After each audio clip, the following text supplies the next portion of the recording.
বলতে না বলতেই মর্নিং স্কুল দিয়ে দিয়েছে, তাই নিতাইয়ের 4:30 ট্রেন, মানে 4:24 ট্রেন। আর আমি এখানটায় 3:20 মতো বাজে উঠেছি সকালবেলা। আর বাইরে আমার পুরো অন্ধকার, রান্না চাপিয়ে দিয়েছি ভাত, আর এখানটায় ডিম সেদ্ধ আর ছোলা সেদ্ধ, আর সাথে খেজুর দিয়ে দেবো খাওয়ার জন্য। আর এখানে টিফিন বক্সগুলো সব ধুয়ে রেখেছি, রাত্রেই এই মাছের ঝাল করে রেখেছিলাম। আর এখানটায় মোচার ঘন্ট করে রেখেছিলাম, তার সাথে কিছু স্যালাড দিয়ে দিয়ে দেবো। আর দেবাদ্রিতের একটা বাজে দোষ, আমি যখনই উঠি ও তখনই ঘুম থেকে কি উঠে ব্যাপার যাবে। তোর? হ্যাঁ, এই ভোরবেলায় কে ওঠে বল?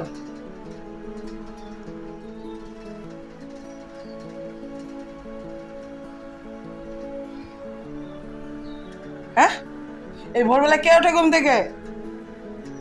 তোর কি টনক নড়ে? যখন মা ঘুম থেকে উঠে যায় তখনই তোর ওঠা লাগে? মার কি কাজ নেই নাকি? ঘুমা, যা চুপচাপ ঘুমা, আমি কোলে নিতে পারবো না। সময় থেকে সে উঠে আছে ছেলে।